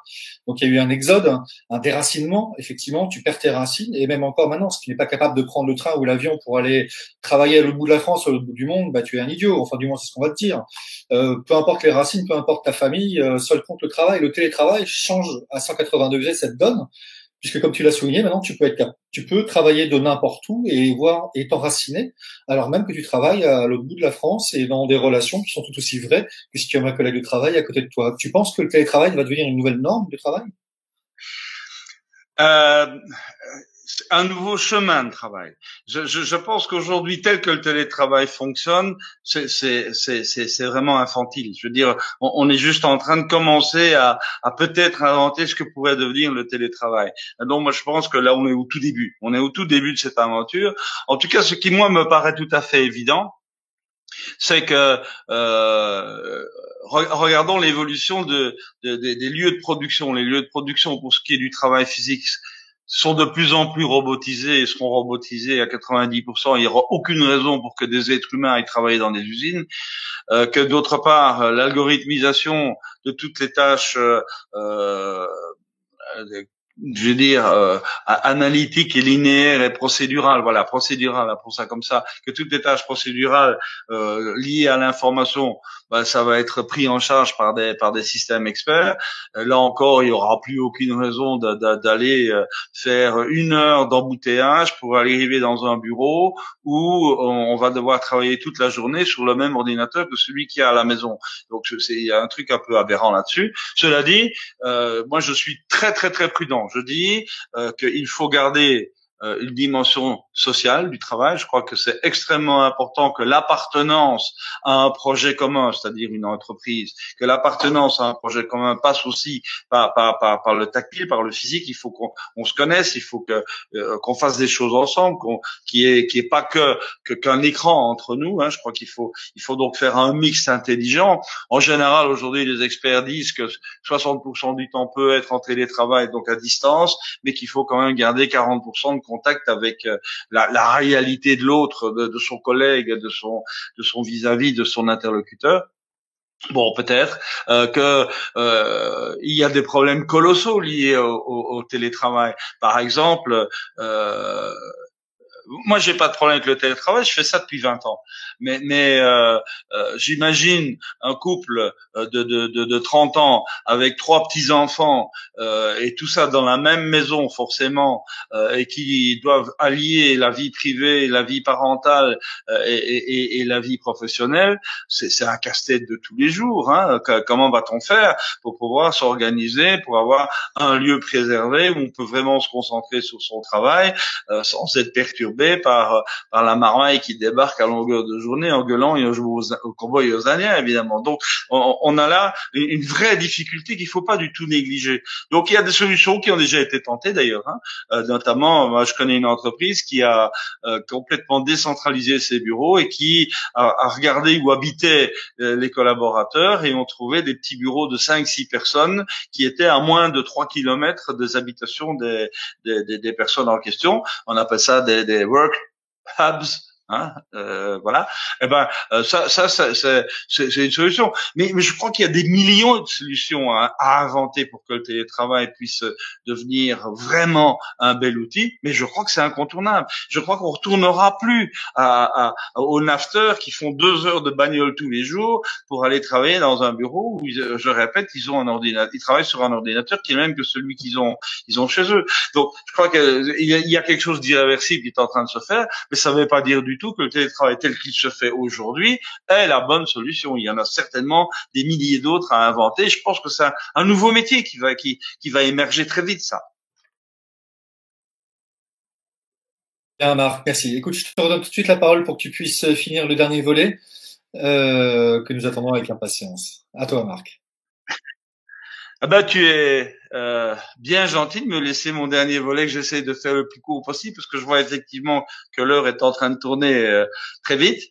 Alors, moi, je suis essayer de comprendre mon schéma d'aujourd'hui. Le problème de la reliance au grand tout et à la nature et au monde et au monde des humains avec les différents systèmes humains, le territoire humain, les activités humaines, etc., etc. Ça, c'était le premier volet. Deuxième volet, c'est dire oui, mais bon, il y a aussi la notion de la reliance, d'être relié aux autres êtres humains en tant qu'être humain. Et ça, c'est le problème des appartenances. Appelons-les communautaires. J'aime pas le mot communautaire parce que ça résonne communautarisme et j'aime pas ça du tout. Mais moi, j'appelle ça communautaire. Donc, c'est ma communauté de vie, mes communautés de vie. On a vu qu'elles étaient diverses et que le numérique était en train déjà de faire émerger de nouvelles appartenances communautaires, mais dans un monde qui est un monde virtuel, dans un monde immatériel et non plus dans le monde physique habituel. Bon, alors maintenant, moi, je me dis, il y a la troisième reliance à examiner, c'est la reliance avec moi. La reliance avec moi en tant que personne. Et ça veut dire quoi, ça? La personne humaine demain, ce sera quoi? Alors, je ne vais pas refaire les différents séminaires que j'ai déjà eu l'occasion de faire avec toi, François. Hein, je renvoie au tout premier. Hein, qu'est-ce qui nous arrive? On a vu qu'il y avait en fait cinq conditions pour que ce que je vais appeler la courbe verte puisse se puisse développer un nouveau paradigme qui nous fasse sortir de la chaotisation actuelle. Et donc, il y a cinq comment va-je dire, cinq vertus à développer. Il y a cinq caractéristiques qui, à mon avis, forgeront l'homme de demain. La première, ce sera un être frugal. Un être frugal, parce qu'on est dans une logique de décroissance matérielle, il sera frugal, ça veut dire quoi? Qu'il sera sensible à économiser les ressources, qu'il sera peut-être même minimaliste au sens de l'esthétique zen et de cette manière de fonctionner. Je pense que, et c'est déjà maintenant le cas avec les habitudes qui sont prises face à la pandémie, c'est de se dire mais si j'arrêtais de perdre mon temps et mon argent à faire des trucs qui servent à rien, si j'arrêtais d'être futile, si j'arrêtais d'être frivole, voilà, la frugalité, c'est un petit peu tout ça. Je vous signale d'ailleurs que la semaine dernière, le nouveau Petit Larousse illustré édition 2021 a officialisé un certain nombre de nouveaux mots comme chaque année, dont un que j'aime beaucoup, qui est frugalisme. Alors le frugalisme, c'est quoi? Ça veut dire, et la définition est intéressante, c'est décider de vivre largement en dessous de ses moyens. Je trouve l'expression extraordinaire. Ça veut dire oui, je gagne des sous, mais je suis pas obligé de tout dépenser. Hein. Moi, je vais essayer de limiter au nécessaire, d'éviter le superflu, l'essentiel, et non pas l'accessoire. Enfin, voilà, c'est ce genre de démarche. L'homme est frugal. La deuxième qualité de l'homme, c'est l'homme doit absolument réaffirmer sa liberté personnelle. Autonomie. La notion d'autonomie, j'y reviendrai tout à l'heure très rapidement. Ça, pour moi, c'est une des valeurs fondamentales de l'homme de demain. Il est autonome. Il est autonome, ça veut dire qu'il a la maîtrise, ou qu'il veut en tout cas construire la maîtrise de lui-même et de sa vie. Il est en quête d'une certaine maturité, c'est-à-dire d'une capacité à s'autodiscipliner et non pas de se laisser aller à tous ses caprices. Hein, c'est la liberté, c'est ça. La liberté, c'est pas faire n'importe quoi, n'importe quand, n'importe où quand on le veut. La liberté, c'est au contraire de choisir de manière consciente la vie que l'on veut vivre et la manière dont on veut la vivre. Donc, troisième caractéristique de l'homme de demain, ce sera un homme collaboratif. Ah oui, forcément, hein, on a parlé de la montée en puissance du fonctionnement en réseau, des organisations en réseau. Donc, collaboratif, soyons très clairs sur le mot, l'étymologie est là. Cum laborare. Cum, ça veut dire ensemble, avec, hein, et laborare, ça veut dire travailler. Donc, le collaboratif, c'est travailler ensemble, non pas parce que c'est obligatoire, non pas parce que la règle le prévoit, non pas parce que la procédure le prévoit, non, c'est parce qu'on collabore en mettant en commun les intelligences et les talents qui se complètent de manière à construire ensemble une œuvre commune. Et ça, c'est un mot important, construire une œuvre commune. Ça implique bien sûr la collaborativité, ça implique nécessairement une forme d'engagement. Et oui, je m'engage. On va le faire. On va faire ça. On va réussir ce projet. On va construire cette œuvre. Oui, on y va. Hein, vous connaissez cette très belle histoire que tout le monde, en tout cas tous ceux qui ont fait un peu de DRH connaissent. Hein, ça se passe, disons, au XIIe siècle, au XIIIe siècle, peu importe. Hein, il y a un chevalier qui sort là de la forêt sur son beau cheval, et puis il arrive sur l'aire d'un grand chantier. Et il y a 3 tailleurs de pierre, mais qui font exactement la même chose. Exactement la même chose. Et il s'adresse au premier et dit, et toi, qu'est-ce que tu fais? Ben, il dit, tu vois bien, je gagne ma vie, je fais mon boulot. Et puis, bon, il fait 100 mètres plus loin et il rencontre le deuxième tailleur de pierre. Il dit, et toi, qu'est-ce que tu fais? Et il dit, bah, tu vois bien, moi, je suis tailleur de pierre, j'adore ce métier, j'adore tailler des pierres. Et puis, il continue son chemin, 100 mètres plus loin, il trouve un troisième tailleur de pierre qui fait exactement la même chose que les 2 premiers, bien sûr, et qui lui dit, et toi, dis-moi un peu, qu'est-ce que tu fais? Il dit, moi, tu vois bien, je construis une cathédrale. Voilà. Moi, je pense que c'est important de bien voir la différence qu'il y a entre ces trois comportements. Le premier comportement, c'est je m'en fous de la cathédrale, tout ce que je viens, c'est viens chercher mon chèque de fin de mois. Le deuxième dit oui, un chèque de fin de mois c'est sympa, mais aussi je fais ce que j'aime bien, parce que moi ça me plaît, moi c'est mon métier, il me plaît bien. Et puis le troisième, lui au contraire, il est engagé dans un projet qui le dépasse infiniment d'ailleurs, parce que il fallait 2 siècles pour construire une cathédrale et les types ils travaillaient sur le chantier pendant 20 ans, donc il allait jamais voir fini sa cathédrale, mais il était engagé dans le projet. Il suffit de connaître cette petite histoire pour se dire je suis moi chef d'entreprise, lequel des trois engage? Forcément le troisième. Donc je pense qu'on est là dans le collaboratif, dans cette notion d'engagement collaboratif. Bon, et la conséquence derrière ça, c'est que l'homme d'après-demain, il sera un virtuose dans son domaine à lui. C'est quelqu'un qui adore l'excellence, qui veut toujours améliorer son niveau d'excellence. Il est dans l'idée du perfectionnement. Il est dans l'idée de j'ai des talents, oui, et encore faut-il savoir lesquels, et c'est très difficile. J'ai des talents, mais un talent que tu n'exploites pas, que tu ne développes pas, que tu n'actives pas, est un talent mort qui va s'étioler, qui va servir à rien. Voilà. Donc moi je pense qu'on a vraiment besoin d'amener nos gamins à découvrir en eux quels sont leurs talents, à les exploiter, à les amplifier, à s'exercer et à viser l'excellence, à viser le perfectionnement perpétuel tout au long de la vie. Et enfin, l'homme de demain, il sera spiritualisé, il sera sorti du nihilisme du XXe siècle et il attachera beaucoup d'importance à la dimension spirituelle. Et je répète ce que je dis systématiquement dans ces cas-là, je vous parle bien de la dimension spirituelle et pas de la dimension religieuse. C'est autre chose, la religion. Donc voilà, ça veut dire donner du sens à sa vie, ça veut dire se donner des règles éthiques et ne pas faire n'importe quoi, ça veut dire s'aligner sur le projet de vie qu'on s'est fixé et quelque part être fier d'avoir ce projet, être fier d'être soi, mais bien sûr sans arrogance et bien sûr sans orgueil et bien sûr sans flagornerie. Voilà. Donc on est là devant quelque chose qui le défi important de ce monde qui vient. C'est de remettre la personne au centre.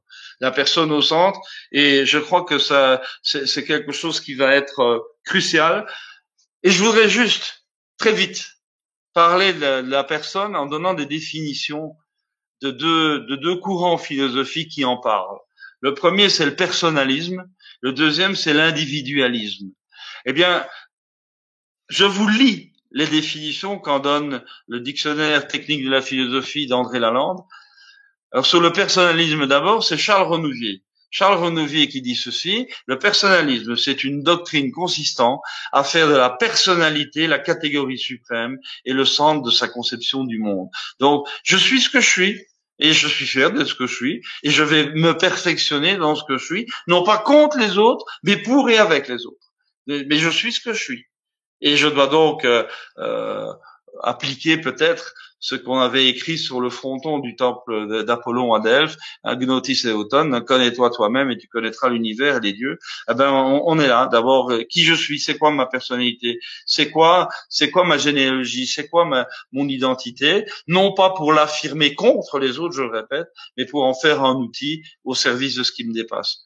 Et l'autre définition, c'est celle d'Emmanuel Mounier qui parle de personnalisme en disant c'est la doctrine morale et sociale fondée sur la valeur absolue de la personne humaine. Et donc, en gros, le personnalisme, ça veut dire quoi? Ça veut dire cessons de diluer la personne, qui est la brique élémentaire du phénomène humain quand même. Cessons de diluer la personne dans le social. La personne n'est pas au service du social, la personne est dans le social et elle contribue au social, mais elle n'est pas l'esclave du social. Parlons d'individualisme, et la définition, je l'aime beaucoup, elle vient de Gilles Lipovetsky qui disait ceci: l'individualisme renvoie à une culture qui affirme l'autonomie du soi, le droit à la libre autodétermination personnelle. Le mot clairement central là-dedans, c'est le mot autonomie. C'est le droit de construire son autonomie avec les autres, mais pas forcément avec tous les autres. Mais ça veut dire quoi, autonomie? Et je terminerai par là, mon cher François, si tu en es d'accord.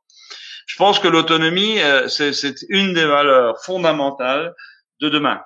C'est du monde de demain. L'homme doit devenir autonome. Et quand tu disais tout à l'heure avec infiniment de justesse, tu disais l'homme a dû s'extraire de la nature qui lui était hostile pour quelque part se forger un monde où il pouvait vivre en paix, eh bien, ça n'est rien d'autre, ça, que la première manière de devenir autonome par rapport à la nature sauvage. Et donc, l'autonomie, l'étymologie est tellement évidente, mais tellement importante qu'il faut la dire. Auto, soi-même, en grec, et nomos, c'est la règle. Donc, autrement dit, quelqu'un est autonome quand il se donne, ou quand il se maîtrise lui-même, ou quand il maîtrise lui-même, ses propres règles de vie. En disant, ben voilà, moi, je suis ça, et je veux fonctionner comme ça. Et ça, c'est ma règle de vie à moi. Non pas contre les autres, encore une fois, mais avec et pour les autres, mais c'est ma règle à moi. C'est ma règle à moi, je suis autonome parce que c'est moi qui décide quelle est ma règle de vie. Et cette autonomie, on peut la décliner de tas de manières. Et je reprendrai encore le schéma grec classique. Le schéma grec classique dit qu'un homme, c'est quoi? C'est un corps, c'est un cœur, c'est un esprit, c'est une âme. Donc autrement dit, un corps, c'est un physique, le cœur, c'est de l'affectivité, l'esprit, c'est de l'intellectualité et l'autonomie, et l'âme, c'est de la spiritualité. Ah ben voilà, être autonome dans son corps. Et là, on voit que ça devient vachement moins simple. Être autonome dans son corps, être corporellement autonome, ça veut dire quoi? Ça veut dire en tout cas pas être en prison avec des chaînes aux pieds, aux pieds et aux poignets. Mais ça veut dire aussi être capable de porter son corps soi-même et de ne pas attendre de quelqu'un d'autre qu'il en prenne soin. Être autonome du cœur, c'est l'affectivité autonome. Je choisis moi-même ce que je ressens. Et je n'ai pas à ressentir ce que je ne ressens pas. Je n'ai pas à faire semblant de ressentir ce que la bien-pensance voudrait que je ressente. L'autonomie de l'esprit, ça c'est probablement la plus grande carence de notre époque. L'autonomie d'esprit, ça porte un autre nom, ça s'appelle l'esprit critique. C'est être capable de se forger ses propres opinions sans aller les avaler à travers les slogans et les manipulations que l'on trouve tout autour de nous. C'est avoir ses propres idées et les construire soi-même. Et l'autonomie de l'âme, c'est la spiritualité, c'est avoir ses propres croyances en connaissance de cause. Donc c'est colossalement important cette idée d'autonomie qui implique nécessairement, fondamentalement, deux autres notions. Et je vais aller très vite si je termine vraiment dans 3 minutes. La première notion liée à l'autonomie, c'est la responsabilité. Il ne peut pas y avoir de liberté s'il n'y a pas de responsabilité. Il ne peut pas y avoir d'autonomie s'il n'y a pas l'acceptation et l'assomption de cette responsabilité personnelle. Je suis autonome, je revendique mon autonomie, très bien. Je suis donc responsable de ce que cette autonomie engendre.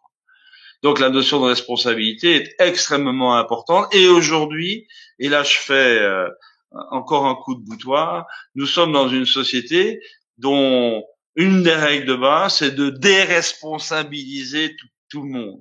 Plus personne n'est responsable de rien. Ou plus exactement, moi je ne suis responsable de rien. Tout ce qui m'arrive, c'est de la faute des autres. C'est à cause des autres. C'est la société qui est responsable de tous les maux, y compris des exactions que chaque individu pourrait faire. C'est pas de sa faute, c'est le produit de la société, c'est la faute à la société. Ah ben non. Eh ben non. Une fois pour toutes, il faut arrêter ça. Quels que soient les conditionnements et les déterminismes sociaux et culturels que l'on peut avoir, à un moment donné, celui qui fait mal décide de faire mal. Et s'il décide de faire mal, c'est qu'il est responsable du mal qu'il fait. Et alors la dernière idée, c'est qu'il ne peut pas y avoir d'autonomie sans interdépendance, parce qu'il ne faut surtout jamais confondre autonomie et égocentrisme ou égotisme ou égoïsme. L'autonomie, c'est pas ça. L'autonomie, c'est être maître de mes règles, bien sûr, mais ce, dans un tissu de relations avec les autres qui m'entourent, dont je suis extrêmement interdépendant. Donc l'autonomie, c'est pas l'indépendance, l'autonomie, c'est l'interdépendance. Voilà, J'en arrive au bout. Mon cher François, j'espère n'avoir pas été trop long. Bon, Marc, bien sûr, tu as été parfait. Et que j'aime ce nouvel homme que tu as modelé. Donc, si j'ai bien retenu en 5 points, oui, reprends ton souffle, bois un petit peu. Que tu as modelé en 5 points, frugalité, liberté, autonomie, collaboratif et spirituel. Ça me fait penser, le 5 points, c'est l'homme de Vitruve de Léonard de Vinci, hein. Voilà, les 5 points fondamentaux et ces nouvel homme que tu as modelé, ça me faisait penser, tu parlais de la Genèse tout à l'heure, eh bien, Dieu a créé Adam avec un peu d'argile qu'il a modelé, il a soufflé dessus, alors maintenant à nous à souffler sur ce nouvel homme que tu viens de modeler pour lui donner vie. Ouais. Alors, on reprend un peu ton souffle avant qu'on passe aux questions pour tous les courageux qui sont encore avec nous après 1 heure et demie. Et je peux te dire qu'on a perdu personne, Marc. Ça passionne tout le monde. Je voudrais juste faire une petite annonce, enfin, du moins une information que l'on vient de me demander. Vous savez, Marc vit dans le Morvan et avec sa femme, du moins sa femme, un espace d'accueil pour le public, pour des séminaires, pour des familles, pour des entreprises. Et vous pourrez retrouver Marc, vous entretenir avec lui le 12, 13 et 14 juillet où Marc reprendra tous les webinaires, les thèmes des webinaires que nous abordons sur Bibouda, et bien il les reprendra avec le public qui sera là. Attention, c'est entre max, je crois, 25-30 personnes lors de ce week-end. Il vous est demandé d'arriver le vendredi 12 au midi pour commencer les sessions, donc vendredi après-midi, samedi matin. Samedi après-midi et dimanche matin, et vous pourrez repartir chez vous après le déjeuner de midi. Donc, c'est le 12, 13, 14 juillet dans le Morvan. Il fera beau. Et vous pouvez avoir plus d'informations. Voilà. J'ai mis, je pense que ça apparaît dans le chat. Il y a un site internet pour réserver votre location. Il y a gîte couvert. Ça s'appelle la cabaneverte.fr. Voilà. Marc, c'était la petite annonce indispensable pour tous ceux qui voudraient s'entretenir avec toi. Et donc pour tous les gens qui nous font un peu le reproche, mais j'en suis désolé, je ne peux pas restituer toutes les questions qui me sont posées à travers le chat à Marc. Il y a des centaines de questions. Voilà, je peux pas tout faire et Marc peut pas répondre à tout. Il doit être fatigué, mais usons-le jusqu'à la corde. Marc, je vais quand même te poser encore quelques questions. Tu es encore debout, donc tu peux tenir, hein. Marc, il y a alors peut-être c'est l'un de tes amis, ces webinaires sont internationaux, visiblement une dimension internationale. Un ami anglophone peut-être, le professeur Dr. Robert O'Donovan, PhD, te dit The only way to save humanity is space exploration, period. This is the other solution. The Earth is finite, but the human growth is exponential. La seule solution pour l'avenir de l'humanité, c'est la conquête spatiale, Marc. That's just bullshit. Bonne réponse, c'est clair. Non, ça, c'est typiquement du Elon Musk. Ouais. C'est typiquement cette idée de croire que on peut aller ailleurs avec les ressources qui sont les nôtres, parce que nous sommes un système fermé, la Terre. Hein. Comment voulez-vous aller transporter ailleurs quelques dizaines ou quelques centaines ou quelques milliers de personnes privilégiées dans des navettes spéciales et de laisser tous les autres sur Terre en train de crever gentiment de totale pauvreté, de total manque de ressources de base. Non, je pense que c'est pas raisonnable de faire ça. Maintenant, s'il y a des richissimes qui veulent aller se perdre dans l'espace, qu'ils y aillent, ça me tracasse pas beaucoup. Mais je pense que c'est pas ça la solution au problème de l'humanité. C'est peut-être la solution au problème d'une toute petite minorité qui n'a d'ailleurs aucun intérêt. D'accord. Une question qui est revenue déjà dans le précédent webinaire et à nouveau. Donc pour le coup là, on recule de ce webinaire précisément, mais pourquoi pas. Tu sais, dans ces plages de 550 ans que tu as identifiées, enfin toi et d'autres, visiblement, ça colle vraisemblablement à l'histoire de l'Occident méditerranéen. Est-ce que tu es capable de dire si ça colle à l'histoire de l'humanité en général, si ces plages-là valent pour les Incas et les Chinois? Ah ben écoute, tu sais, ce travail-là a été fait d'abord avec des historiens, mais dans un cadre scientifique. Donc il est évident que les historiens, qui sont des gens presque aussi rigoureux, exigeants que des physiciens théoriciens, euh, nous ont très vite dit attention, ne vous contentez pas de regarder que l'histoire de l'Europe, il faut aller plus loin. Donc en fait, très factuellement, on a regardé de manière très très détaillée avec les spécialistes qu'il fallait les trois grands pôles civilisationnels qui aujourd'hui sont actifs du point de vue de l'évolution de l'économie humaine. C'est quoi ça? C'est en gros le monde originaire d'Europe. Donc c'est Europe, c'est Amérique du Nord, Amérique du Sud et en gros Océanie. Donc tout ça, c'est des Occidentaux européens qui participent de la même histoire. Il y a un deuxième bloc qu'on a regardé, c'est le bloc chinois, mais au sens large du terme, c'est-à-dire l'extrême oriental, qui est c'est la même langue, c'est la même histoire en gros. Et puis il y a le monde indien qui est le troisième grand pôle culturel encore actif aujourd'hui. Donc on a regardé ces trois-là. Les historiens nous ont montré quelque chose de tout à fait hallucinant. Ils nous ont montré qu'effectivement chacune de ces trois civilisations avait eu les mêmes durées de vie paradigmatiques. Donc c'est 550 ans en moyenne pour un paradigme. On retrouve les 550 ans aussi bien dans l'histoire chinoise que dans l'histoire indienne que dans l'histoire européenne. Jusque-là, un physicien comme moi, ça l'énerve pas trop parce que il se dit que de toute façon n'importe quel système a des fréquences propres, donc c'est normal que le système humain ait ses fréquences à lui et que donc on retrouve à peu près les mêmes partout. Donc ça, fondamentalement, conceptuellement, c'est pas très gênant. En revanche, ce qui nous a franchement étonné, c'est qu'ils nous ont montré que les changements de paradigme, donc les bifurcations comme celles que nous vivons aujourd'hui, elles ont toujours été à peu près en phase. Donc elles sont arrivées à peu près en même temps, pas de la même manière, pas avec les mêmes déclencheurs, pas avec le même avant et le même après, mais les ruptures, si tu veux, se sont placées à peu près en même temps. Et ça, c'est troublant par contre, parce que il y a pas de raison physique que ce soit comme ça. Alors j'en ai un jour parlé avec quelqu'un dont l'amitié m'honore infiniment, qui est Edgar Morin, et on était dans un congrès commun et voilà, on a bu un pot tranquillement et je m'ouvre à lui en lui disant ça, en me disant je comprends pas, je constate, j'ai pas d'autre solution que de constater, mais j'ai aucune explication à donner. Et Edgar m'a dit écoute, moi, ça me choque qu'à moitié parce que dans le fond, quand on prend un gamin, qu'il soit japonais, finlandais, brésilien ou papou, il a les mêmes stades de vie en même temps. Donc ils sont tous à 7 ans, ils passent à l'âge de raison, ils rentrent dans la puberté tous à 13 ans, ils arrivent à la maturité affective à 18-20 ans, etc., etc.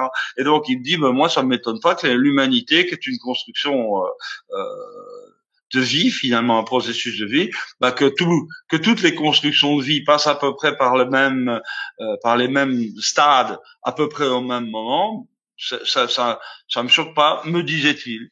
Moi, je vous vends l'explication pour le prix qu'on me l'a vendu. Moi, j'ai pas d'avis là-dessus et j'ai surtout pas de réponse scientifique sérieuse. J'ai fait le constat avec les historiens et ça s'arrête là, mais c'est troublant. D'accord. Plusieurs questions reviennent, Marc, sur le lien avec le développement de l'Internet, de l'informatique en général. François, un autre te demande comment rester vigilant, actif pour conserver nos libertés fondamentales. Est-ce que juste être vigilant va suffire? Ça c'est c'est la question de fond de notre époque aujourd'hui. Donc je crois qu'il y a deux pièges dans lesquels il faut pas tomber, c'est la technophilie et la technophobie. La technologie par définition elle est neutre. C'est pas la technologie en elle-même qui est bonne et mauvaise, c'est la manière dont on l'utilise. Premier point. Deuxième point, vigilance oui, parce qu'il y a et de manière colossale, en gros, en masse. Il y a un mésusage de la technologie numérique aujourd'hui qui peut avoir des conséquences colossales. Ça, tout le monde le connaît, tout le monde le voit. Moi, ce que je crois, c'est que la réponse à cette très très belle question, elle passe par l'idée de dire il y a deux manières de faire. La première, c'est on institue quelque part au niveau mondial une instance juridique qui va instaurer le contrôle et les règles déontologiques et qui va filtrer, censurer, et patin, couffin, voilà, qui va donc mettre le numérique sous contrôle. Hein. Moi, j'y crois pas un seul instant. Dès le moment où on interdit des choses, il y a toujours le côté mafieux qui vient et qui fait qu'on fait pire. On fait pire en plus gros. Donc, je crois pas du tout ça. En revanche, je pense beaucoup que c'est chacun d'entre nous qui doit être vigilant pour soi. C'est que quand on vous propose quelque chose qui relève de la technologie numérique, c'est de pas l'accepter comme ça parce qu'on vous le propose, parce que c'est la mode, parce que les copains le font, parce que autour de nous tout le monde a pris cette application-là et que c'est vachement bien, etc. Moi, je crois qu'il faut à chaque fois affirmer son autonomie, comme on le disait tout à l'heure, et à chaque fois affirmer sa frugalité, comme je le disais tout à l'heure. C'est-à-dire du point de vue technologique. Je n'utilise que les technologies qui sont vraiment utiles pour moi. Ça, c'est la frugalité. Et la deuxième chose, c'est l'autonomie, c'est dire, et c'est moi qui décide. Et c'est moi qui décide, je vais vraiment regarder.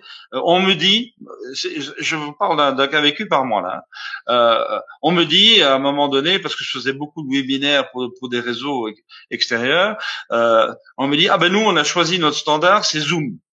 Bon. C'est Zoom. Moi, je connaissais pas Zoom, évidemment. J'ai regardé de près et j'ai constaté avec horreur que Zoom, c'est quelque chose qui dépend d'un monstre que je hais jusqu'à la moelle. C'est Google, que je déteste Google, et que d'autre part, il y avait quelque chose qui fonctionnait beaucoup mieux, qui était européen et non pas américain, et qui était beaucoup plus respectueux de la vie privée et du contenu des échanges qui se faisaient. Ça s'appelle Jitsi.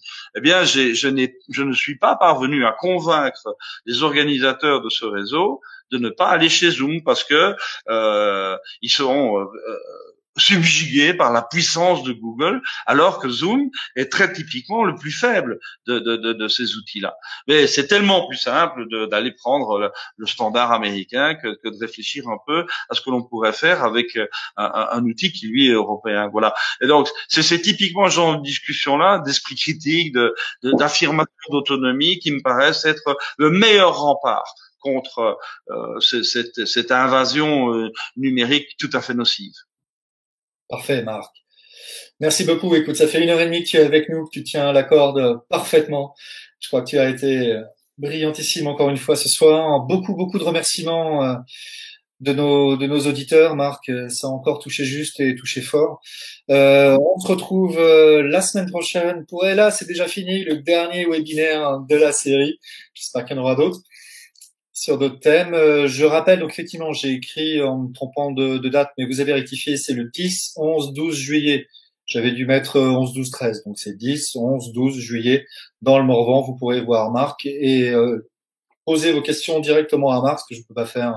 Encore une fois, je m'en excuse. Marc, merci beaucoup. Avec impatience, on se retrouve la semaine prochaine. Au revoir. Merci à toi, François. Passez une bonne nuit.